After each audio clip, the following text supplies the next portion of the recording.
आपको बता दें कि मुख्यमंत्री भजनलाल शर्मा करेंगे प्रेस कॉन्फ्रेंस। शाम 4:30 बजे प्रेस कॉन्फ्रेंस करेंगे सीएम। आपको बता दें कि बीजेपी मुख्यालय में ये प्रेस कॉन्फ्रेंस होगी। अंबेडकर के मुद्दे पर विपक्ष को घेरेंगे मुख्यमंत्री भजनलाल शर्मा।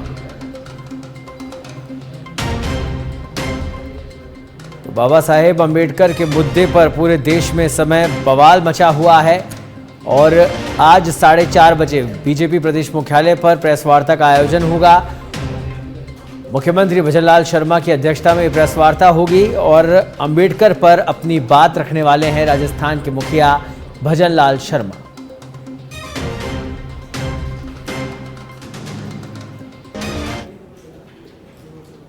कोटपूतली बोरवेल मामले में अपडेट, एक बार फिर शुरू हुआ रेस्क्यू।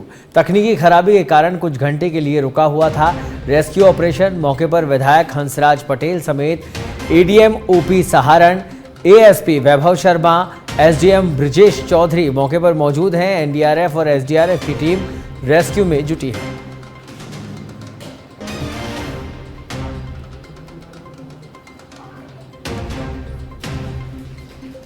तो मौके पर विधायक हंसराज पटेल समेत एडीएम ओपी सहारण, एएसपी वैभव शर्मा, एडीएम ब्रजेश चौधरी मौके पर मौजूद हैं।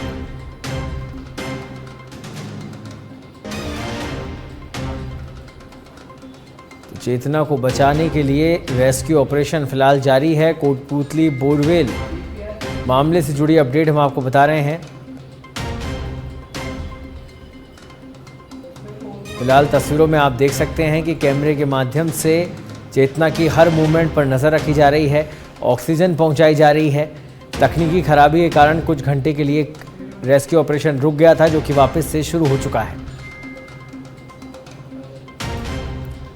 और अधिक जानकारी के लिए हमारे साथ जुड़ गए कोटपूतली से हमारे संवाददाता हिमांशु, अभी फिलहाल क्या कुछ अपडेट?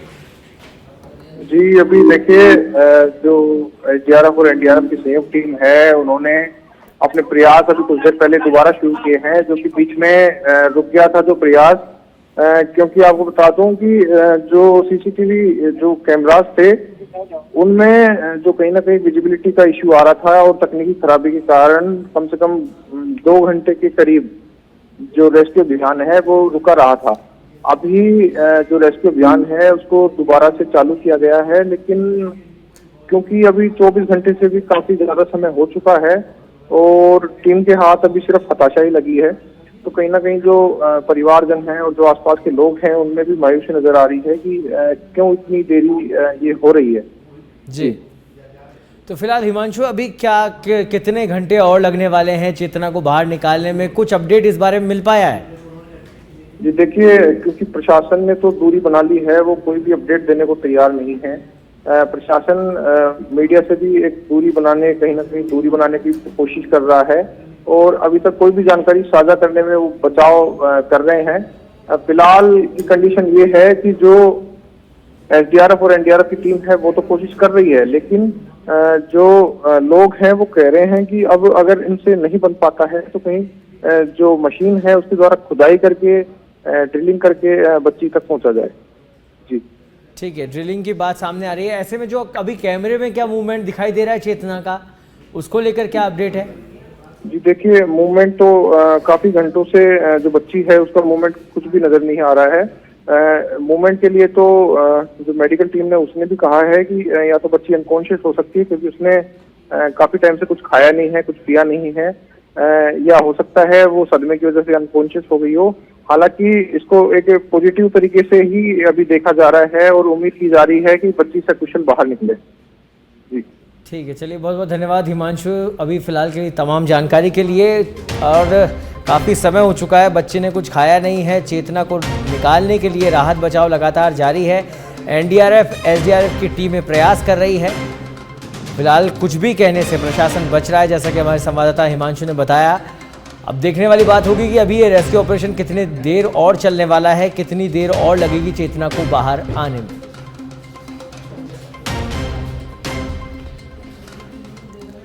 रुक करते हैं अगली खबर का। भांकरोटा अग्निकांड में लगातार मौत का आंकड़ा बढ़ रहा है। एसएमएस में सभी का उपचार किया जा रहा है। इसके लिए चिकित्सा विभाग के सभी डॉक्टर सतर्क हैं ताकि कैजुअलिटी को रोका जा सके। आज 2 और घायलों की मौत हो गई है। यूसुफ और नरेश बाबू की उपचार के दौरान मौत हुई है, जबकि जयपुरिया अस्पताल में एक मरीज की मौत हुई थी। भाखरोटा अग्निकांड में अब तक 15 लोगों की मौत हो चुकी है।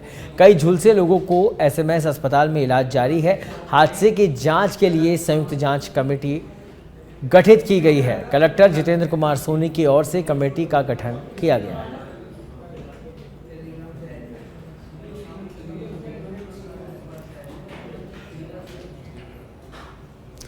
झालावाड़ जिले के डग कस्बे में स्थित गौशाला तिराहे पर 2 कारों की भिड़ंत हो गई, जिसमें मां और बेटे गंभीर रूप से घायल हो गए, जिन्हें राहगीरों ने डग अस्पताल में भर्ती कराया, जहां से प्राथमिक उपचार के बाद जिला अस्पताल झालावाड़ रेफर किया गया।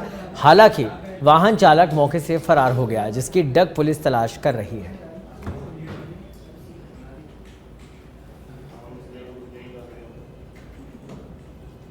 में आने में डग तरफ ऐसे टर्न लिया तो पूर्ण रूप से मैंने गाड़ी बचाने की कोशिश करी। डग तरफ से जो गाड़ी आ रही थी उसने मुझे ठोकने की पूर्ण कोशिश करी, लेकिन मैंने फिर भी बचाने की कोशिश करी और उसके बाद फिर मेरे राइट हैंड वाले हिस्से में गेट पे आके गाड़ी उन्होंने ठोकते ही गाड़ी व्यक्ति छोड़ के भाग गया।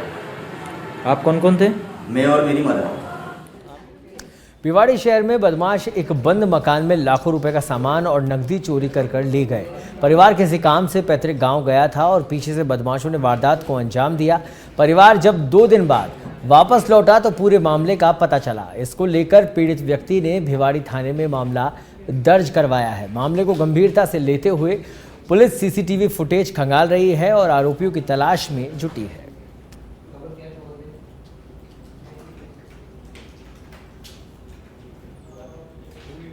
झुंझुनू शहर के गुड़ा फाटक के पास चोरों ने दिन दहाड़े एक सूने मकान को निशाना बनाया और नकदी और जेवरात समेत अन्य सामान चोरी कर ले गए। वारदात के समय घर के सदस्य किसी काम से बाहर गए थे।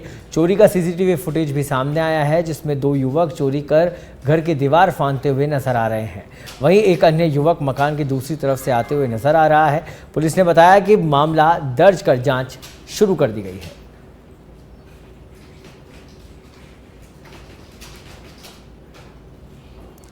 सुरई के आबू रोड से बड़ी खबर है, जहां बनास नदी किनारे मिला अज्ञात मानव का नर कंकाल। सूखी झाड़ियों में कंकाल की अलग अलग हड्डियां मिली है। सूचना पर डीएसपी और शहर थाना अधिकारी मौके पर टीम के साथ पहुंचे। पुलिस ने अज्ञात नर कंकाल को लेकर उदयपुर टीम को इसकी सूचना दी। थाना अधिकारी टीम के जरिए आसपास में भी जांच पड़ताल कर रहे हैं।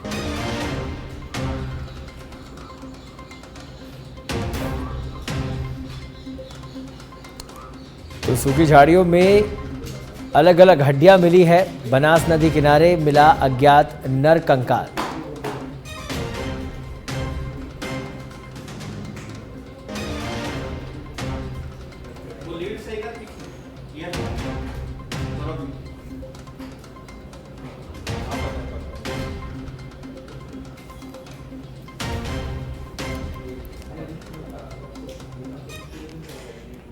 जालौर जिला कलेक्ट्रेट के सामने कृषि महाविद्यालय के छात्र छात्राओं ने करीब 2 घंटे तक विरोध प्रदर्शन किया। कॉलेज शिफ्ट करने की मांग को लेकर कलेक्टर को ज्ञापन सौंपा। छात्रा ने बताया कि भवन के अभाव में जालौर के वीरमदेव महाविद्यालय में संचालित हो रही है, जिस पर अधिकारियों ने समझाइश कर जल्द समाधान का आश्वासन देकर धरना प्रदर्शन समाप्त करवाया।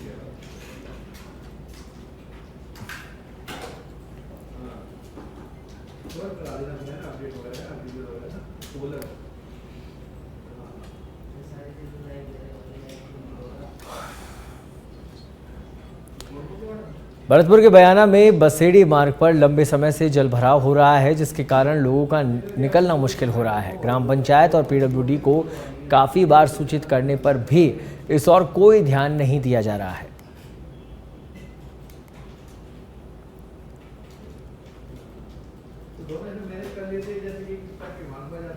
खबर जयपुर से है, जहां वर्ल्ड ट्रेड पार्क के फूड कोर्ट में खाद्य विभाग की छापेमारी। आपको बता दें कि वेजिटेरियन बाय चॉइस रेस्टोरेंट में खाद्य विभाग का छापा पड़ा है।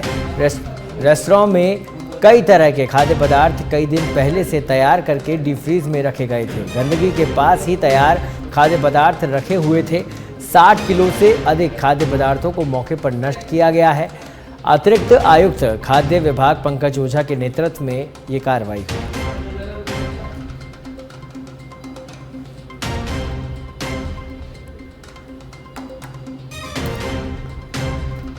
60 किलो से अधिक खाद्य पदार्थों को मौके पर नष्ट करवाया गया। आपको बता दें कि जयपुर स्थित वर्ल्ड ट्रेड पार्क में ये फूड कोर्ट है, जहां पर अतिरिक्त आयुक्त खाद्य विभाग पंकज ओझा के नेतृत्व में कार्रवाई की गई। और अधिक जानकारी के लिए हमारे साथ जुड़ गए हमारे संवाददाता प्रमोद कुमार। प्रमोद, क्या कुछ अपडेट इस खबर पर?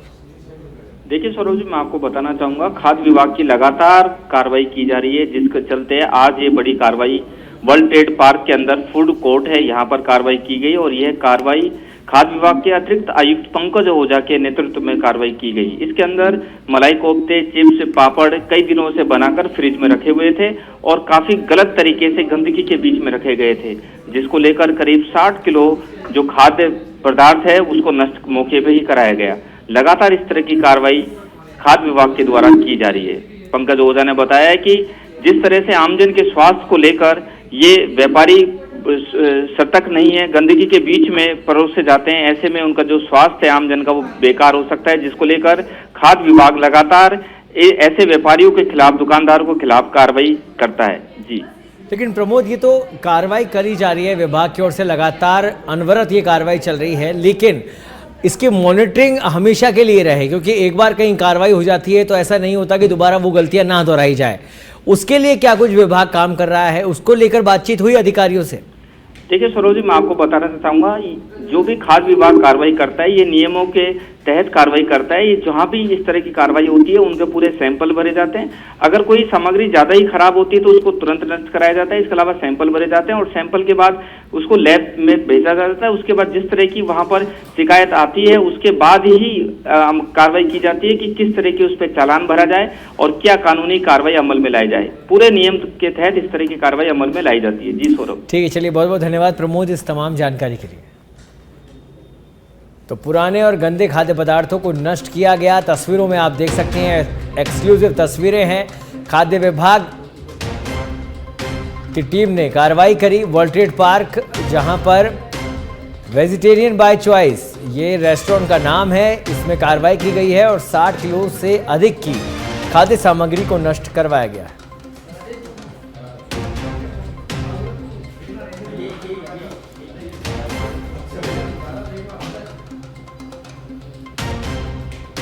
तो वर्ल्ड ट्रेड पार्क स्थित ये रेस्टोरेंट, जिसकी तस्वीरें इस समय आपकी टीवी स्क्रीन पर, एक्सक्लूसिव तस्वीरें हैं। खाद्य विभाग की टीम पहुंची, आयुक्त पंकज ओझा के नेतृत्व में इस कार्रवाई को अंजाम दिया गया है। 60 किलो से ज़्यादा की सामग्री जिसे टीम ने यहाँ पर नष्ट करवाया है, त्वरित नष्ट करवाया है। कई दिनों पहले ही खाद्य सामग्री बना के रखी हुई थी। और अधिक जानकारी के लिए खाद्य विभाग से आयुक्त पंकज ओझा हमारे साथ जुड़ गए हैं। पंकज जी, बहुत बहुत स्वागत है और आपको बधाई। आप लगातार अनवरत इस तरह की कार्रवाइयां कर रहे हैं और कहीं ना कहीं लोगों को भी सेफ फील होने लगा है सर। पंकज जी, पंकज जी, मेरी आवाज सुन पा रहे हैं आप? हाँ, मुझे आवाज आ रही है। पंकज जी, ये बड़ी कार्रवाई को आपने अंजाम दिया और लगातार जिस तरह से आप अनवरत लगे हुए हैं, मिलावट पर वार करते हुए नजर आ रहे हैं, लोगों में भी अब कहीं ना कहीं राहत है कि खाद्य विभाग की टीम जागरूकता के साथ काम कर रही है और जो इस तरह का काम करने वाले लोग हैं उन पर भी रोकथाम हो रही है। पंकज जी, माननीय मुख्यमंत्री महोदय श्री भजनलाल शर्मा जी ने हमें ये निर्देश प्रदान किए थे कि राजस्थान स्वस्थ रहना चाहिए। मिलावट को, नकली बनाने वाले, गंदी तरह से बना के जनता के स्वास्थ्य के साथ अत्याचार करने वाले, उन्हें बीमार करने वाले किसी भी व्यक्ति को बख्शा न जाए। उन्हीं के आदेशों के क्रम में हमारे माननीय प्रिंसिपल सेक्रेटरी हमारी ma'am, Gayatri ma'am, commissioner Iqbal साहब, इन सब के नेतृत्व में सारा अभियान चल रहा है। और अब नववर्ष आ रहा है तो इसकी आड़ में ये अपना गंदा संदा बासी सड़ा हुआ बेचना चाहते हैं और अभी फुटबॉल भी सब जगह बहुत है, तो इनको रोकने के लिए, नकेल कसने के लिए, ताकि जनता को ताजा चीजें मिले, और तो इसलिए ये सब कार्रवाइयां लगातार करी जा रही है। ठीक है पंकज जी, लगातार विभाग की तरफ से और आपके नेतृत्व में कार्रवाई तो हो रही है, लेकिन इसका स्थायी समाधान क्या इसके लिए जागरूकता के लिए भी कोई विभाग की तरफ से काम किया जाता है? कुछ मैसेज दिया जाता हो इन तमाम रेस्टोरेंट्स, होटल्स को जो कि लोग खाने का काम करते हैं? जागरूकता के लिए लगातार हम काम कर रहे हैं। होटल एसोसिएशन के साथ, होटल फेडरेशन के साथ, हलवाई समिति के साथ, खुदरा व्यापार संघ के साथ, थोक व्यापार संघ के साथ और जी। जो शेफ वगैरह हैं इनके साथ में हमने कई सारी सेमिनार किए हैं और इनको अवेयर किया है। एक के प्रावधानों से हमने अवगत कराया है। इस तरह से ढेर सारे जन जागरूकता के काम भी हम लगातार कर रहे हैं साथ साथ। तो बावजूद इसके पंकज जी क्या कारण है, लोग फिर भी लापरवाही बरत रहे हैं और इस तरह की तस्वीरें देखने को मिल रही है? लालच है और इससे लापरवाही के साथ में इनकी कोशिश रहती है कि चाय जैसी करके और परोस दिया जाए, सड़ा गला भी परोस दिया जाए। इनको लगता है कि अगर ये 10-20 किलो सामग्री अगर फेंकनी पड़ेगी तो हमें नुकसान होगा, हम तो इसको भी फ्राई करके डीप फ्रीजर में रख के परोस करके पैसे कमा लें। तो ये जो लोग और लालच की बढ़ती हुई जी। उस वजह से ऐसा करता है इंसान। और इस लालच के चलते ही लोग दूसरों की जान से खेलने को आतुर भी हो जाते हैं। बहुत बहुत धन्यवाद पंकज जी इस तमाम चर्चा के लिए, इस तमाम जानकारी को साझा करने के लिए।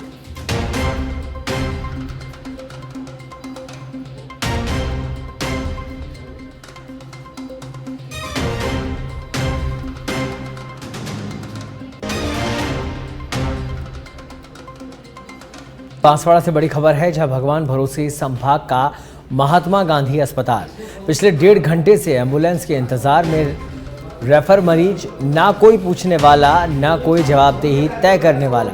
108 के इंतजार में तड़प रहा जिला अस्पताल गेट पर मरीज। आपको बता दें कि ये कैसी सुविधा की रेफर मरीजों को स्ट्रेचर पर इंतजार करना पड़ रहा है। एम्बुलेंस की देरी में कहीं मरीज अपनी जान ना गंवा दे, ये स्थितियां यहां पर बनी हुई है। अगर ऐसा हुआ तो मरीज के जीवन का जिम्मेदार कौन होगा? क्या संभाग के सबसे बड़े अस्पताल में ऐसे ही मिलती है रेफर के बाद मरीजों को सुविधाएं? ये बड़ा सवाल है।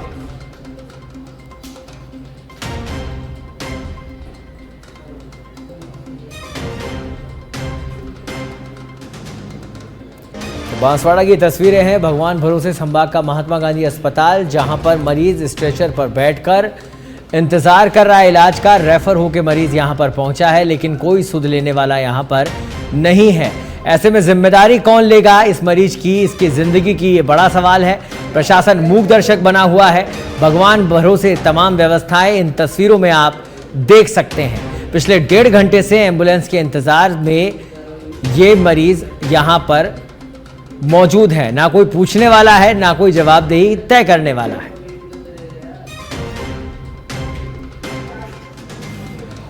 और अधिक जानकारी के लिए हमारे साथ जुड़ गए हमारे संवाददाता किशन सैन। किशन, बड़ी ही खस्ता हाल इस अस्पताल के दिखाई दे रहे हैं और इन अव्यवस्थाओं पर जवाबदेही किसकी? क्या कुछ बात हो पाई है अभी किसी अधिकारी से, किसी जिम्मेदार से? देखिए सौरभ, ये जो पूरा जिला अस्पताल है वो लापरवाहियों का अपने आप के अंदर में एक बड़ा उदाहरण जिसे कहा जा सकता है। क्योंकि इस जिला अस्पताल के अंदर में हर 8 दिन के अंदर में अगर जब भी कोई अधिकारी आता है तो कोई न कोई समस्या यहाँ बता के जाता है और हिदायत भी दे के जाता है। लेकिन इस अस्पताल के अंदर में समस्या जस के तस बनी रहती है और इसका जीता जागता उदाहरण है। आज एक मरीज करीब 2 घंटे से उसको उदयपुर के लिए रेफर कर दिया गया, लेकिन इसके बावजूद वहां पर 108 इनको उपलबंदी हो गई। क्योंकि जिला अस्पताल के अंदर में 5 सदस्यों की कमेटी बनाई हुई है। ये कमेटी जब तक इसको अप्रूवल नहीं करती है तब तक 108 नहीं आती है। तो अंदाजा लगाया जा सकता है कि एक तरफ मरीज है वो 108 की इंतजार के अंदर में यहाँ पर अपनी जिंदगी और जान के बीच के अंदर में खेल रहा है, लेकिन जिला अस्पताल के जो जिम्मेदार अधिकारी है उनके कानों तक जूं तक नहीं रहती है। पहला उदाहरण नहीं, इससे पहले भी दर्जनों ऐसे उदाहरण आ चुके हैं। कई मरीजों ने यहाँ पर जान भी गंवा चुके हैं, लेकिन इसके बावजूद भी इसमें किसी भी प्रकार का कोई सुधार नहीं आया। जिला अस्पताल के पीएमओ पुष्पाल सिंह हैं, उनसे हमने संपर्क करने की कोशिश की, लेकिन हमसे हमारा फोन पर संपर्क नहीं हो पाया। अगर संपर्क हो पाता तो हम उनसे भी उनके बारे में जानकारी देने की कोशिश करते हैं। लेकिन साफ तौर पर एक बात कहा जा सकता है कि बांसवाड़ा संभाग और संभाग का सबसे बड़ा जिला अस्पताल, जहां पर 108 के इंतजार के अंदर में अगर किसी मरीज को इस तरह तड़पना पड़े तो ये अपने आप के अंदर में एक बड़ी लापरवाही जिसे कहा जा सकता है। जरूर इस पूरे मामले को चिकित्सा मंत्री को बिल्कुल इसमें कोई दोहराय नहीं है। किशन की शर्मसार करने वाली तस्वीर है, जहां तमाम वादे किए जाते हैं, दावे किए जाते हैं कि अच्छी स्वास्थ्य व्यवस्थाएं होंगी, वहां पर इस तरह की तस्वीरें देखना बेहद दुखद है। प्रशासन को जल्द से जल्द संज्ञान लिया जाएगा प्रशासन के द्वारा, सच बेधड़क भी यही उम्मीद करता है। बहुत बहुत धन्यवाद तमाम जानकारी के लिए किशन।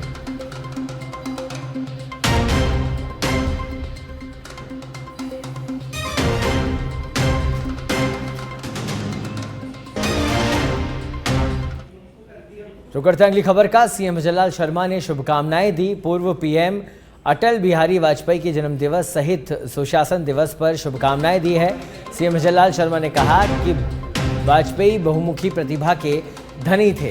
1998 में पोखरण में किया था परीक्षण, भारत परमाणु शक्ति के रूप में उभरा। उनके नेतृत्व में आमजन से सीएम ने वाजपेयी के जीवन से प्रेरणा लेने का आह्वान किया। समर्पित प्रतिबद्ध होकर देश के लिए काम करें, ये बात लिखी सूबे के मुखिया भजनलाल शर्मा ने। और अब बीकानेर से बड़ी खबर, जहां महाराजा गंगा सिंह यूनिवर्सिटी पहुंची एसीबी टीम। परीक्षा संबंधी भुगतान को लेकर एक आदमी को दबोचा गया। आरोपी मनोज कुमार से करीब 7 लाख की राशि बरामद की गई है।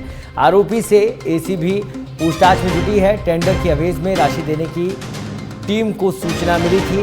एएसपी आशीष कुमार सहित अन्य अधिकारी मौके पर मौजूद हैं।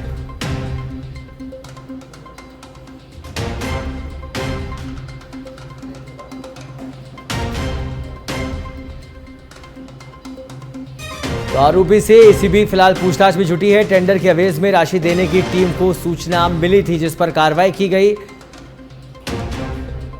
एएसपी आशीष कुमार सहित अन्य अधिकारी मौके पर मौजूद हैं।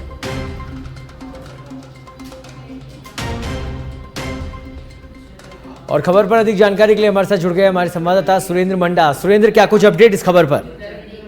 सौरभ, देखिए बीकानेर संभाग की सबसे बड़ी महाराजा गंगा सिंह यूनिवर्सिटी है, जहां पर अभी एसीबी की टीम है फिलहाल मौजूद है। एसीबी को टीम को सूचना मिली थी कि टेंडर की एवज में राशि आज पहुंचने वाली है। इसी के सूचना पर एसीबी की टीम ने ये छापेमार कार्रवाई की, जहां पर एक आरोपी है मनोज कुमार, उससे करीब 7 लाख रुपए की नगद राशि है फिलहाल बरामद की है। पुलिस एसीबी की टीम है वो फिलहाल पूछताछ जारी है और जांच कर रही है।